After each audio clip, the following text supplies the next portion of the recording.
अस्सलाम वालेकुम YouTube family, कैसे हो आप सभी। आज मैं आपके साथ क्रिस्पी बिस्किट की रेसिपी शेयर कर रही हूँ। कोई इसे नान कटाई भी कहता है और कोई रोट भी, लेकिन जो भी है ये बहुत मज़े के बने थे, तो इसे आप ज़रूर ट्राई करिएगा।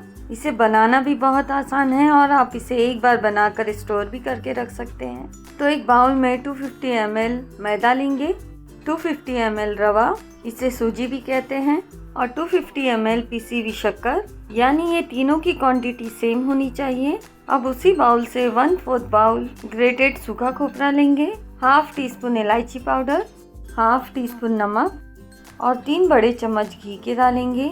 हो सके तो असली घी लीजिएगा, इससे बहुत ही अच्छा टेस्ट आएगा। अब इन सारी चीज़ों को अच्छी तरह से मिक्स करेंगे। 5 से 7 मिनट तक हमें इसे इसी तरह अच्छी तरह से मिक्स करते हुए रहना है कि जब हम इसे मुट्ठी में ले तो ये एक लड्डू जैसा बन जाए और तोड़ने में आसानी से टूट जाए। इस तरह से ये और क्रिस्पी बनेंगे। अब इसमें 1 टीस्पून खसखस और बारीक कटे हुए थोड़े से ड्राई फ्रूट्स डालेंगे। आपके पास जो भी ड्राई फ्रूट्स अवेलेबल हो आप डाल सकते हैं। अब थोड़ा थोड़ा पानी डालकर एक हार्ड सा डो रेडी करेंगे। हमें इसे आटे से ज़्यादा सख्त गूंथना है। ये अभी भी बहुत हार्ड है, तो थोड़ा सी पानी और डालेंगे और इसे गूंथ लेंगे। ये थोड़ा स्टिकी हो गया है, लेकिन जैसे ही हम इसे ढककर रेस्ट के लिए रख देंगे तो ये हार्ड हो जाएगा।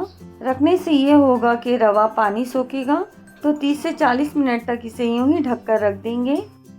यहाँ पर प्लेट में मैंने थोड़े से ड्राई फ्रूट्स बचा के रखे थे और थोड़ा से ड्राई कोकोनट भी, हाफ टी स्पून खसखस भी रखेंगे। इन सारी चीज़ों को हम कुकीज़ के ऊपर लगाएंगे, तो सारी चीज़ें अच्छी तरह से मिक्स कर लीजिए।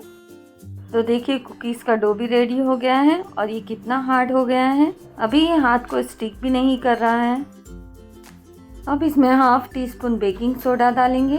बेकिंग सोडा को हमें बिल्कुल एंड में डालना है। अब आखिर में इसे अच्छी तरह से फिर से गूंथ लेंगे। तो कुकीज़ बनाने के लिए डो अभी बिल्कुल रेडी है। मैं इस कुकीज़ को ओवन और विदाउट ओवन दोनों ही बनाने वाली हूँ। तो बेकिंग प्लेट को मैंने बटर से ग्रीस कर लिया है। आप चाहे तो इसे किसी भी एल्युमिनियम की प्लेट पर भी बना सकते हैं। तो थोड़ा सी डो लेकर इसे कुकीज़ का शेप देंगे। अब डो के एक साइड पर ये ड्राई फ्रूट्स लगाएंगे। ये गीला होने की वजह से आसानी से चिपक जाएगा, फिर भी इसे थोड़ा सी प्रेस कर लेंगे ताकि ये अच्छी तरह से स्टिक हो जाए। अब आपके बेकिंग प्लेट पर जितने भी कुकीज़ आ सके उतने रख देंगे। तो यहाँ पर मैंने 5 कुकीज़ रख दी हैं।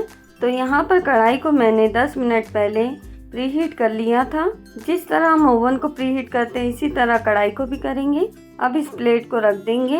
इसे ढककर मीडियम फ्लेम पर 30 to 40 मिनट्स के लिए इसे बेक होने के लिए छोड़ देंगे। अब बाकी के कुकीज़ मैं ओवन में रखने वाली हूँ, तो ट्रे को अच्छी तरह से ग्रीस कर लेंगे।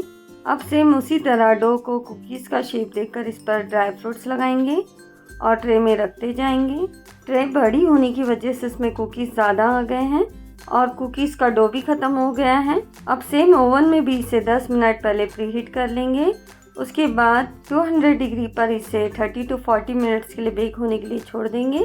तो देखिए यहाँ पर ओवन वाले कुकीज़ बेक हो चुके हैं। इसे अभी ट्रे में से नहीं निकालेंगे, इसे ठंडा होने के लिए छोड़ देंगे। जब ये अच्छी तरह से ठंडे हो जाए तो इसे निकाल लेंगे। तो विदाउट ओवन वाला भी अच्छी तरह से बेक हो चुका है। बस इस पर थोड़ा सा कलर डार्क नहीं आया है, लेकिन पीछे से बिल्कुल परफेक्ट आया है। अभी ये गर्म है तो इसीलिए मैंने इसे अच्छी तरह से ठंडा करने के लिए रख दिया है। तो यहाँ पर ये अच्छी तरह से ठंडे हो चुके हैं। अब इसे तोड़कर देखते हैं। ये विदाउट ओवन वाले हैं। देखिए इसका कलर थोड़ा लाइट है। मेरे ख्याल से इसे 10 मिनट और रखते तो ये और ज़्यादा क्रिस्पी हो जाते थे और इनका कलर भी डार्क हो जाता था, सेम ओवन वाले कुकीज़ की तरह। देखिए ये माशाल्लाह से बिल्कुल परफेक्ट बने हैं, इनका कलर और ये बहुत ज़्यादा क्रिस्पी बने हैं।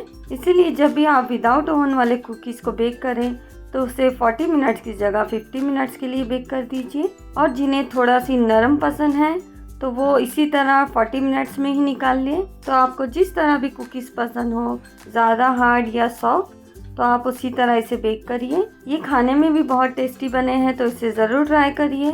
और अगर आपको मेरी रेसिपी अच्छी लगी हो तो उसे लाइक, शेयर एंड सब्सक्राइब कर भी ना मत जाइए। तो फिर मिलते हैं एक नई रेसिपी के साथ। अल्लाह हाफिज़।